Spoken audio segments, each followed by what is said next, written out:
Ketika Anda nanam di satu areal, tiba-tiba tanaman Anda hampir semua populasi itu terserang hama kutu kebul yang mengakibatkan namanya penyakit kuning keriting atau Gemini. Namun di antara semua ada 10 tanaman yang masih aman. Padahal kalau kita lihat di bawahnya kutu kebulnya ada. Udah ngisap daun. Tapi walaupun kutu kebulnya ada, walaupun teman-temannya semuanya di sini terserang, dia tidak. Pertumbuhannya bagus, pasti ada menemui, ya tidak? Itu namanya memiliki superioritas. Apa itu superioritas? Yaitu memiliki metabolit sekunder yang mampu menahan virus yang mau masuk ke dalam tubuh tanaman tersebut.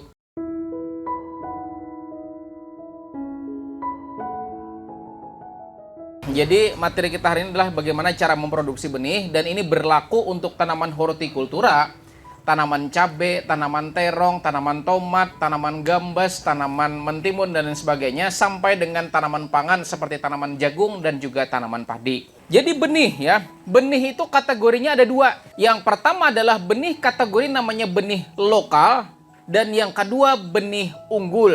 Jadi benih lokal dan juga benih unggul. Lokal berarti benih asli daerah tersebut yang sudah turun-temurun dan bermusim-musim bahkan berkali-kali dibudidayakan di daerah tersebut. Sedangkan benih unggul adalah benih hasil persilangan. Jadi benih unggul sebetulnya adalah persilangan dua benih lokal. Kayak gitu, yang dimaksud dengan benih lokal adalah benih yang sudah turun-temurun, generasi demi generasi, kali demi kali ditanam di suatu daerah. Sementara benih unggul adalah persilangan dua jenis benih lokal yang berbeda keunggulan. Nah, itu perbedaannya. Kan misalnya, jadi saya analogikan ya, ada orang tua, misalnya bapaknya hebat olahraga, ibunya hebat matematika.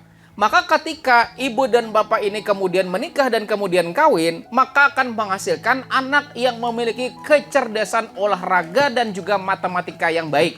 Itu yang dimaksud dengan benih unggul. Jadi persilangan dua orang lokal yang berbeda sifat. Nah, lalu perbedaannya ada di mana? Ya kan? Berarti kan otomatis sudah tahu bahwa yang namanya benih unggul berarti dia membawa kelebihan orang tuanya. Di mana orang tuanya yang satu hebat matematika, yang satu hebat olahraga, ibunya hebat matematika, bapaknya hebat olahraga. Diharapkan nanti si anak memiliki kecerdasan seperti orang tuanya, baik olahraga dan juga matematika. Jadi seperti itu. Makanya di sini persilangan tujuannya adalah untuk membawa sifat-sifat positif dari orang tuanya. Lalu benih lokal. Ya kan, dari benih lokal.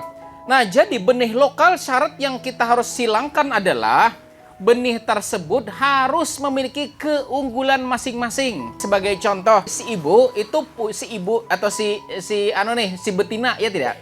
Betina ini produksinya banyak. Ya kan, produksinya banyak tapi tidak tahan. Si bapak atau si jantan ini tahan tapi produksinya tidak banyak. Nah, kemudian dari dua varietas lokal ini kita silangkan, yang pada akhirnya akan menghasilkan anaknya atau disebut dengan F1, yaitu memiliki produksi yang banyak dan juga tahan terhadap penyakit. Nah, jadi ingat ya bapak-bapak semuanya, si A itu harus punya perbedaan, si B harus punya perbedaan. Sehingga itu yang akan menghasilkan namanya benih F1. Benih hasil silangan, benih yang sudah membawa sifat positif. Jadi harus beda genetika. Kalau misalnya si bapak punya ketahanan yang baik tapi produksi kurang, dan si ibu punya ketahanan yang baik produksi kurang, berarti masih sejenis. Tidak menghasilkan F1 masih. Kenapa? Karena masih sejenis. Pasti nanti anaknya juga sama seperti bapak ibunya, yaitu tahan terhadap penyakit tapi produksinya rendah. Karena kita menyilangkan sesama jenisnya. Yang untuk kita bisa menghasilkan F1 di sini itu harus berbeda sifat. Di mana sifat pertama adalah si bapak ini memiliki ketahanan yang baik meskipun produksinya kurang, dan si ibu memiliki produksi yang baik walaupun ketahanannya kurang. Sehingga ketika kita silangkan, maka dia akan menghasilkan namanya F1, keturunan pertama, memiliki keunggulan yang ada di orang tuanya, yaitu produksinya banyak dan juga ketahanannya baik. Tapi perlu diingat bahwa dia hanya membawa keunggulan tersebut, dan keunggulan ini yang mesti kita cek sebelum beli benih F1. Kenapa? Karena hanya keunggulan tersebutlah yang jadi nilai jual. Namun pasti di antara keunggulan tersebut juga ada kelemahan yang terkadang tidak cocok di daerah-daerah tertentu. Misalnya si benih jantan, benih tetua jantan atau benih induk jantan misalnya kan ini betul tahan terhadap penyakit tertentu, contohnya antraknosa. Tapi dalam kasus antraknosa dataran tinggi, suatu ketika bisa saja ketika ditanam di daerah dataran rendah, antraknosa tetap menyerang karena ternyata ada perbedaan genetik antraknosa di dataran tinggi ke dataran rendah. Kemudian yang kedua, tadi kan soal kelebihan F1 di sini adalah dia mampu untuk tahan terhadap penyakit tertentu dan juga bisa produksinya banyak, ya kan? Tahan penyakit, kemudian produksinya banyak. Tetapi ketika dibawa di daerah lain yang ternyata kondisi iklim dan juga kondisi lingkungannya berbeda, bisa saja akan bermasalah yang menyebabkan sering terjadi namanya rontok daun. Kenapa? Karena keunggulannya hanya tahan penyakit, tidak tahan rontok. Maka pasti rontok. Perlu kita lihat di sini kalau ternyata di daerah kita ini rawan banget misalnya terjadi perubahan cuaca, misalnya kan ini panas banget kemudian tiba-tiba blak langsung hujan, dan ketika terjadi perubahan cuaca yang ekstrim seperti itu, ketika memang varietasnya memang tidak memiliki ketahanan tersebut, maka dijamin tanaman Anda bakalan bermasalah. Maka dari itu, pian-pian di sini silahkan mulai seleksi F1 mana yang akan pian beli yang harus disesuaikan dengan kondisi lingkungan di sekitar Anda. Lalu misalnya kita sudah menemukan nih suatu varietas yang memiliki ketahanan. Jadi kan satu varietas F1 yang memiliki ketahanan terhadap perubahan iklim yang bagus. Artinya dia tahan rontok, ya tidak? Kan permasalahannya kan rontok di sini.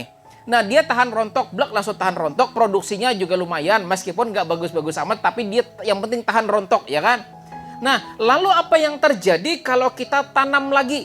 Berarti dari F1 bakalan turun menjadi F2 ketika bapak ibunya atau varietas lokal ini itu disebut dengan F0 atau istilahnya namanya tetua. Tetua ini ketika disilangkan akan menghasilkan namanya F1 atau benih bungkusan yang pian semai biasanya. Nah, itu disebut dengan F1, yaitu memiliki keunggulan kedua orang tuanya. Lalu apa yang terjadi kalau F1 diturunkan jadi F2, ya tidak? Maka akan muncul sifat-sifat negatif di keturunan selanjutnya. Misalnya tadi kan si bapak tadi kan produksinya rendah, tapi tahan terhadap penyakit tertentu, kan begitu?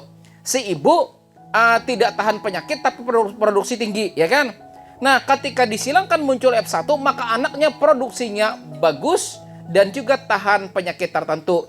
Tapi ketika F1 diturunkan, maka akan muncul sifat yang kedua atau sifat-sifat yang lain. Apa? Bisa jadi si anak niru seperti neneknya. Neneknya itu produksinya banyak tapi tidak tahan. Dan bisa saja si cucu ini niru kakeknya, yaitu ketahanannya baik tapi produksinya rendah. Bisa seperti itu. Dan bisa saja niru orang tuanya, yaitu F1, mama abahnya. Tahan penyakit, produksinya banyak. Jadi ada kemungkinannya. Nah, kan bisa niru kakeknya, bisa niru neneknya, bisa niru abah mamanya. Nah, ini yang dikhawatirkan yang keempat. Kemungkinan keempat apa? Produksinya rendah, tidak tahan penyakit. Itu akan muncul di keturunan kedua atau cucunya. Jadi F1 tidak bisa diturunkan ke F2, betul tidak? Jawabannya betul. Kalau untuk dibudidayakan. Tapi, nah ini informasi cuma sebatas sampai di sini kadang. Dan 80% saya yakin 80% petani jarang tahu informasi di sini. Bahwa kalau kita sabar, boleh silakan turunkan. Dari F1 turunkan ke F2, boleh silakan. Tapi tidak untuk dibudidayakan, namun untuk dimurnikan. Ya, untuk dimurnikan. Jadi, kan tadi F0 ya, F0 orang lokalnya. Ketika lokal di sini yang tadinya tahan penyakit tapi produksi minim, yang di sini produksi banyak meskipun kurang tahan terhadap penyakit, disilangkan akan menghasilkan F1 yaitu tahan penyakit tertentu dan juga produksinya banyak. Maka ketika turun ke F2, pasti nanti akan ada kemungkinan tadi kan. Ada yang niru abah mamanya, ada yang niru kakeknya, ada yang niru neneknya, ada yang lepas sama sekali, ya tidak? Lepas jalur. Kita pilih yang mirip sama bapak ibunya. Ya, nah setelah kita pilih, kemudian kita semai lagi, tanam lagi. Untuk turunkan ke F3. Maka turunkan lagi generasi keempat. Dan generasi keempat, pian harus pilih yang sama seperti yang F1 tadi. Yang penting dia tetap tahan penyakit itu dan dia tetap berproduksi maksimal. Karena pasti ya di F3, mulai dari F2 tadi ke F3 itu banyak lagi variasinya. Makin banyak lagi variasinya. Jadi Anda harus tetap seleksi. Nah, seleksi dari 1 turun ke 2, 2 turun ke 3 tetap seleksi yang mirip dengan F1. Turun lagi ke F4, seleksi lagi sama seperti F1. Kemudian setelah Anda turunkan ke F5, nah seleksi lagi. Ketika sudah sampai F6 menuju F7, maka sudah mulai sangat stabil.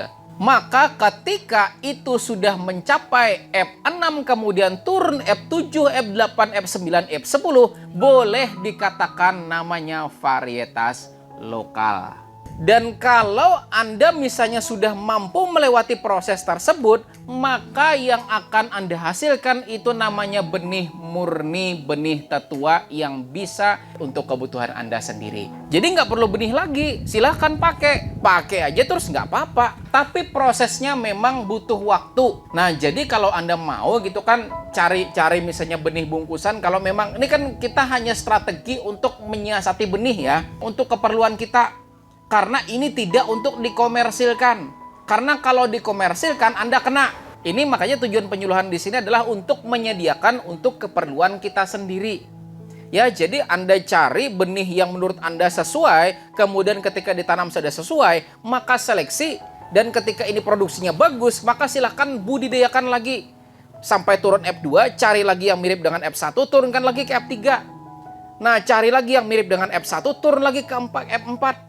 Tahu F4 tidak Bapak Ibu? Epse. Tahu, biarlah tahu lah. Nah, tahu Meteor Garden.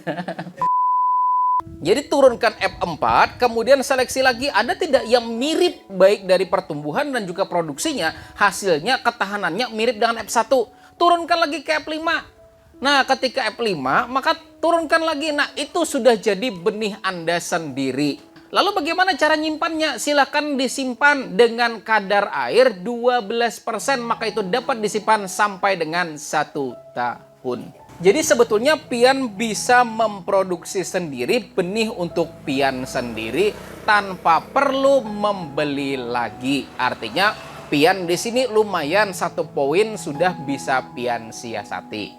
Nah, lalu yang kedua, ini tadi untuk memproduksi benih sendiri ya, untuk memurnikan benih kita sendiri ya tidak? Dan ulun yakin yang sebetulnya lokal-lokal kita di sini juga awalnya adalah pemurnian ya tidak? Karena bentuknya sebetulnya mirip-mirip aja dengan benih tertentu ya tidak? Nah, lalu yang kedua, ketika kita membudidayakan, blek langsung membudidayakan.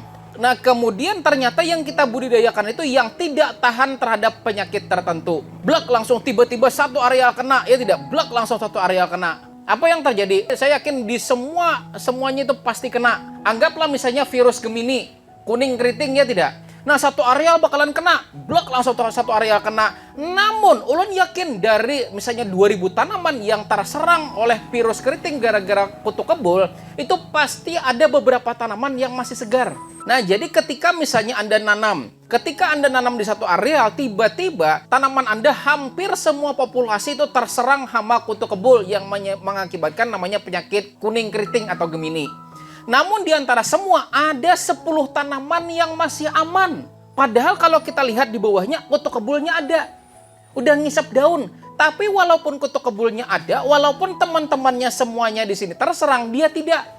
Pertumbuhannya bagus, pasti ada menemui, ya tidak? Itu namanya memiliki superioritas. Apa itu superioritas? Yaitu memiliki metabolit sekunder yang mampu menahan virus yang mau masuk ke dalam tubuh tanaman tersebut. Nah, ini Bapak Ibu semuanya cikal bakal benih superior namanya. Yaitu apa? Benih yang pasti ketika kita budidayakan bakalan tahan terhadap virus tersebut. Jadi sebetulnya pasti di antara semua tanaman Anda itu pasti ada yang tidak terdampak. Maka jangan dibiarkan. Itu sebetulnya benih spesial. Tanaman spesial. Pasti ada ya tidak? Nah, tanaman spesial tersebut biarkan dia berproduksi. Sampai panen itu jangan dijual ke tangkulak, tapi murnikan. Ketika sudah murni, maka ketika sudah Anda berhasil murnikan dan itu Anda tanam satu areal, dijamin meskipun sehebat apapun hama mau menyerang, dia pasti tahan. Ini yang tidak banyak diketahui petani. Dia semua kena penyakit, bahkan kena antraknosa, ya tidak? Belak langsung kena antrak. Di antara semua dari 1.000 tanaman, hampir 900-an atau 950 kena, tapi 50 tidak. Itu yang harus kita ambil, budidayakan lagi, dimurnikan lagi. Kenapa? Karena dia memiliki ketahanan lokal namanya, yang mampu menahan penyakit di daerah kita. Nah berarti kalau kita nanam varietas, biasanya varietas tertentu, dari F1, blak langsung kita tanam 1.000 atau 2.000, ternyata ada 50 yang tidak terserang, baik antraknosa maupun kutu kebul misalnya. Ya, anggap salah satu misalnya kutu kebul dulu deh misalnya. Dari 2.000 tanaman tiba-tiba ada 50 yang tidak terserang kutu kebul. Maka itu nanti turunkan ke F2. Nah ini lebih kompleks lagi. Yaitu apa? F3, F2 itu wajib pertama memiliki ketahanan seperti induknya. Ya, yaitu ketahanan terhadap kutu kebul. Plus kelebihan yang diturunkan oleh F0 sendiri. Yaitu produksi banyak dan juga tahan terhadap penyakit yang lain. Nah, diseleksi lagi. Jadi kalau misalnya Anda menemukan sudah 50, Anda tanam lagi, blak langsung tanam. Dari 50 tersebut coba ditanam 100 atau 200 tanaman, diseleksi Pak.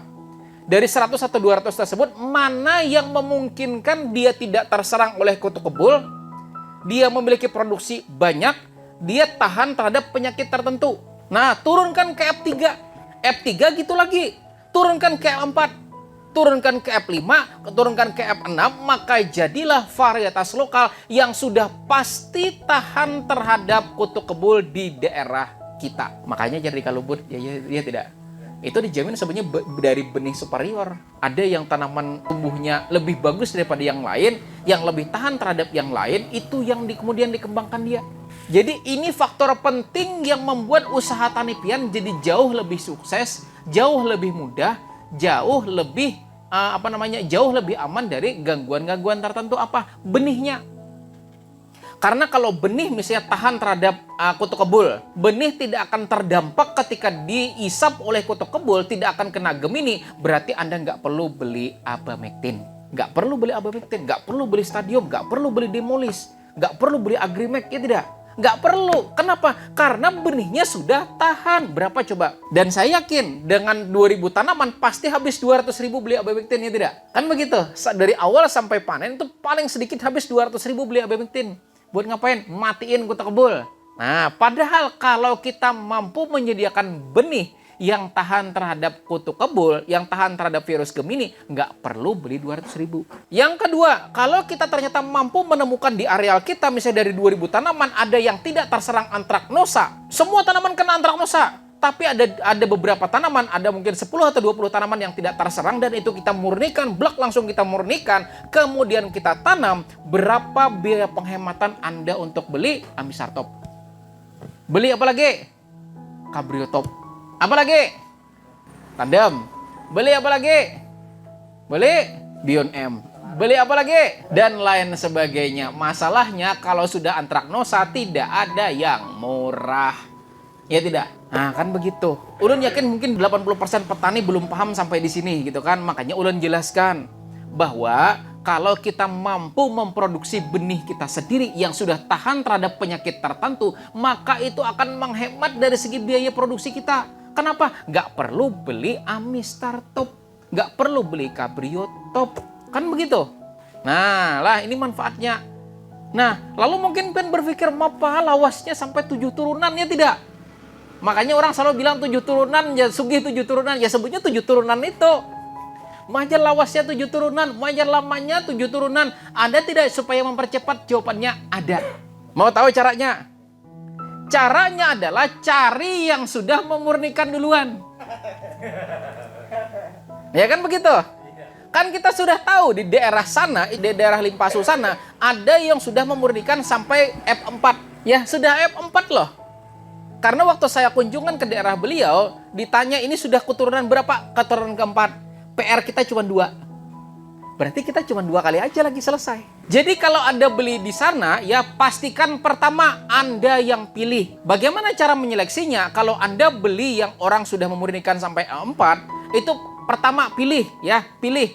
Tanya dulu ini awalnya apa? Oh katanya misalnya nih, nggak usah sebut nanti sensor. Nggak usah sebut. Misalnya varietas tertentu misalnya kan. Nah, Anda ketahui dulu mana yang mendekati produksinya. Karena meskipun tahan tapi produksinya minim, jangan sampai diambil. Jadi cari ya, kelilingi yang produksinya, yang buahnya tuh paling banyak. Kan sebenarnya kita bisa melihat secara visual yang produksinya paling banyak. Karena percuma tahan kalau produksinya dikit, ya tidak?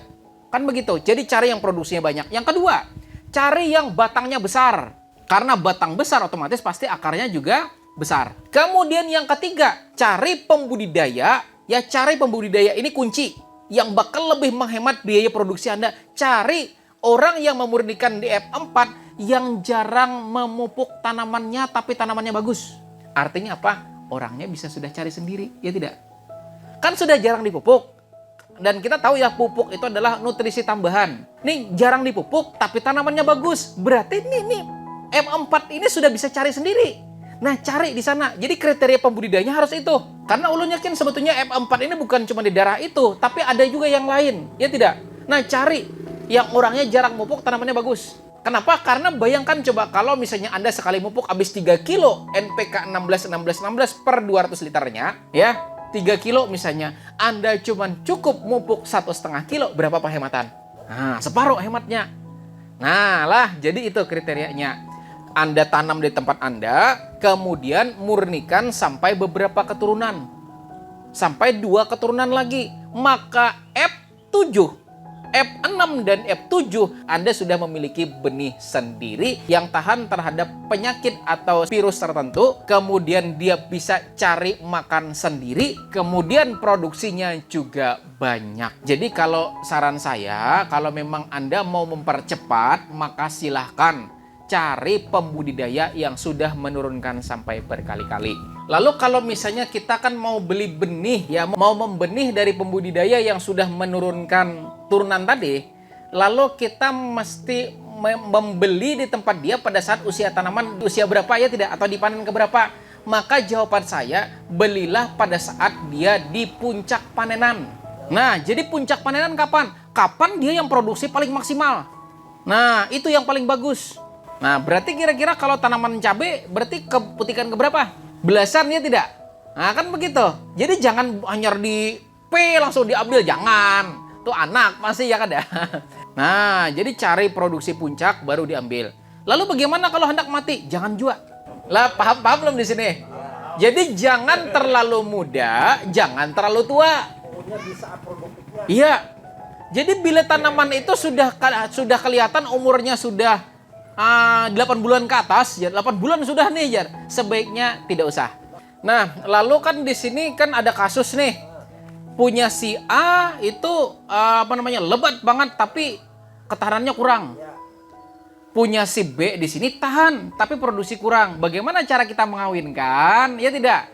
Nah, pertama cari siapa penghulunya. Kenapa saya bilang cari penghulunya? Karena kita harus punya petugas sendiri. Petugas itu dalam arti bukan orang dinas pertanian atau apa, tidak. Orang yang sudah biasa mengawinkan. Kenapa? Karena orang yang biasa mengawinkan, dia punya standar sendiri dalam pengambilan serbuk sari dan juga putiknya.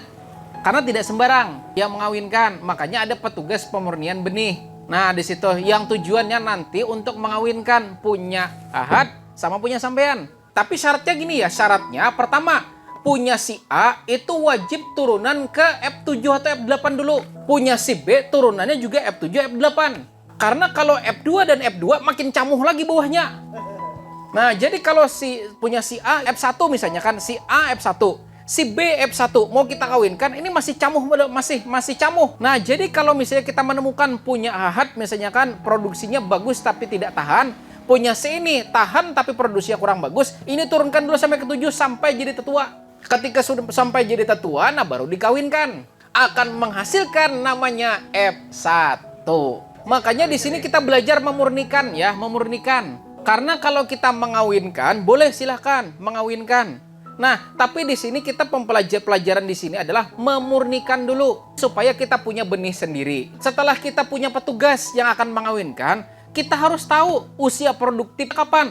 Karena punya si A dan punya si B itu pasti usia panennya berbeda. Bila si A itu usia produktifnya 90 hari, si B itu usia produktifnya 105 hari. Ya, nih maka wajib si B ditanam duluan. Nah, supaya apa? Supaya nanti masa generatifnya bareng. Jadi kan gini, saya ulang, si A atau tetua si A, nah si A ini usia generatifnya 90 hari, artinya dia mulai bisa kita petik 90 hari. Si B ini kalau tidak 105 tidak matang, maka si B wajib ditanam 15 hari duluan. Supaya apa? Supaya bareng. Nah, karena bayangkan kalau kita nanam barengan, ya nanam barengan, blak langsung nanam barengan. Berarti ini 90, ini 90 ya tidak? Ini sudah petikan pertama, ini belum petikan. Ini petikan ketiga, ini petikan satu. Nah, ada selisih, Pak. Harusnya petikannya sama. Ini petikan satu, ini petikan satu. Jadi silangan ke-11, silangan ke-11 sama. Wajib seperti itu. Nah, itu perlakuannya, makanya silangannya panjang. Makanya F1 jar larang. Makanya di sini ulun buka rahasianya supaya F1 yang pian beli itu pian bisa murnikan sendiri. Paham belum sampai di sini, Pak? Dengan kita memurnikan, minimal paling tidak kita sudah bisa memproduksi benih untuk keperluan kita sendiri dan tidak untuk dikomersilkan atau tidak untuk dijual. Nah, lalu mungkin yang jadi pertanyaan, ada tuh yang di Aceh atau di mana katanya yang ketika mengembangkan itu ditangkap polisi, ada. Itu kenapa? Padahal sudah menemukan nih varietas yang katanya bisa produksinya bagus, daya tahan bagus. Nah, dan kemudian bisa ditanam di kelompok dengan produksi yang maksimal. Kenapa ditangkap? Karena dikomersilkan, dijual. Dijual itu wajib ada namanya sertifikasi. Nah, itu. Jadi kalau mau dikomersilkan silakan. Boleh kalau pian-pian nanti mau mengomersilkan, tapi silakan diurus izin edarnya. Itu jagung tuh kan, kasus jagung. Contoh varietas jagung tertentu F1 ya tidak? Nah, kemudian Anda tanam. Nah, cari yang produksinya bagus. Tinggi tanaman bagus, kemudian akarnya bagus, daunnya bagus, produksinya bagus. Jadikan F2. Memang F2 nanti pasti bermasalah. Kenapa? Karena pasti nanti ada yang rendah, ada yang tinggi. Nah, begitu kan. Nah, cari yang tinggi, turunkan ke F3. Gitu lagi, turunkan ke F4, turunkan ke F5 sampai F7, maka Anda sudah memiliki varietas tertentu, ketetua dari varietas tertentu tersebut. 2 tahun aja. Setelah 2 tahun itu selesai, pian punya benih jagung sendiri. Cuman pada saat kita melakukan penurunan, ya turunan, itu pastikan juga itu harus jauh. Itu wajib kalau jagung atau tanaman pangan khususnya itu tidak boleh 300 meter radius kiri kanan muka belakang. Ya tidak? Nah, tidak boleh ada tanaman sejenis. Karena nanti takutnya akan ada persilangan. Nah, tapi sebetulnya lebih jauh lebih bagus. Nah, lalu kita lompat ke tanaman padi. Jadi tanaman padi sama sebetulnya. Nah, tapi perbedaannya adalah tanaman padi tanaman padi ini ada namanya padi hibrida, ada namanya padi inbrida. Jadi hibrida, ada inbrida. Inbrida ini lokal. Walaupun namanya Ciherang, walaupun namanya Mekongga, itu tetap lokal. Jadi Ciherang itu lokal, inbrida itu lokal. Namun ada varietas namanya hibrida. Berarti hibrida itu persilangan 2 inbrida. Hibrida itu persilangan 2 inbrida. Lalu banyak petani yang mengeluh, saya tidak ketemu benih tanaman padi untuk ditanam karena banyak orang berebut, ya tidak? Bagaimana caranya supaya kita mampu membudidayakan sendiri? Yaitu pertama, wajib cari yang mau kita tanam ini adalah inbrida. Berarti apa? Mekongga, ujar kita rungga. Kemudian Ciherang, nah inpari, nah itu inbrida. Inbrida silahkan cari, Anda boleh langsung tanam. Karena inbrida itu adalah hasil dari turunan-turunan yang sudah melampaui F7. Boleh langsung tanam. Tapi ada syaratnya, tidak semua boleh dibeli. Lalu bagaimana yang boleh dibeli? Nah, jadi kayak gini strateginya. Kalau kita nanti kita nanam inbrida ya, nanam inbrida entah Ciherang atau Mekongga misalnya kan di daerah kita. Misalnya, ini lahan padi di daerah kita misalnya nih ada nggak kira-kira 30 hektar? Ada kan? Nah, di areal cari yang arealnya semua nanam varietas tersebut dan tidak ada di areal 30 hektar tersebut yang nanam varietas lain. Nah, cari. Nah, setelah cari yang nanam satu areal tanam varietas tersebut, maka silakan tanya, Pak, yang di tengah ampun siapa? Maka silakan ambil yang di tengah jadikan benih. Jadi kalau Anda kesulitan cari benih, ya, kesulitan cari benih nih, di mana-mana susah dicari, maka silahkan Anda keliling, yang bentar lagi mau matang, kan begitu, cari di sana kelompoknya nanam varietasnya serempak apa enggak, sejenis atau enggak. Kalau sejenis, lahannya lumayan banyak, maka cari yang tengah ampun siapa. Maka ketika panen, silahkan Anda beli panenannya, kemudian jadikan untuk ditanam di daerah Anda, itu boleh. Kan ada kadang programnya tidak? Yang ditanam kok enggak, kan begitu. Satu kelompok tani dan kelompok taninya kawasan, areal. Itu pasti satu areal nanam sama. Nah, cari yang tengah-tengah, tanamannya serempak, panennya bagus. Jadikan itu untuk benih di tempat Anda, boleh langsung tanam. Itu alternatif pertama. Alternatif kedua, ketika Anda beli benih dari luar dan itu pastikan itu inbrida. Maka kalau Anda kebutuhannya misalnya anggap 50 kilo misalnya, ya kebutuhannya, maka belilah 60. 50 ditanam untuk ditanam buat tanaman padi, 10-nya diturunkan. Karena inbrida boleh turun sampai 2 kali. Inbrida berlabel. Ada kan benih Mekongga berlabel? Ada. Jadi kalau Anda beli benih, itu kalau beli kebutuhannya 50 kilo, beli 60. 10-nya buat diapain? Atau kelebihan paung. Ada kan? Kelebihan taradak. Jangan dijual. Diapain? Diisolasi. Tanam di areal yang jauh. Tanam itu nanti ketika berbuah bisa jadi benih untuk tahun selanjutnya. Sampai 2 kali. Berarti 2 tahun ben aman. Ya tidak? Kayak gitu caranya. Ya 2 kali. Jadi silakan kalau pian misalnya beli biasanya makai 50 kilo, maka belilah 60. Atau kelebihan taradak atau kelebihan semayan, jangan dibuang, jangan diapa-apai. Langsung tanam, budidayakan. Rawat dengan baik sampai produksinya banyak. Itu nanti bisa dijadikan benih untuk ditanam di musim selanjutnya. Berapa lama bisa disimpan? 1 tahun. Dengan syarat kadar air 12%. Mau Pak, apa caranya tahu supaya 12%? Cocok, langsung ada alatnya. Ada tidak melihat alatnya? Yang ada antena 2 buting. Nah, bentuknya hitam, ada 2 buah bilah. Ketika ditusuk, langsung ditusuk, kelihatan kadar air berapa. Nah, kita pakai alat itu, Pak. Minjam. Sampai kadar air 12%, silahkan lakukan penyimpanan. Itu sampai 1 tahun aman. Jadi ini strategi supaya kita di sini tidak kesulitan lagi cari benih tanaman padi untuk ditanam. Ada pertanyaan, apakah tanaman padi, tulisannya padi hibrida, itu tidak bisa diturunkan atau habis turunan? Jawabannya kembali lagi ke contoh pertama tadi. Ketika inbrida ketemu inbrida dengan keunggulan-keunggulan tertentu, maka akan menghasilkan namanya hibrida. Itu yang dijual ke pian. Maka apakah habis turunan? Jawabannya tidak. Tapi ketika diturunkan pian jadi F2.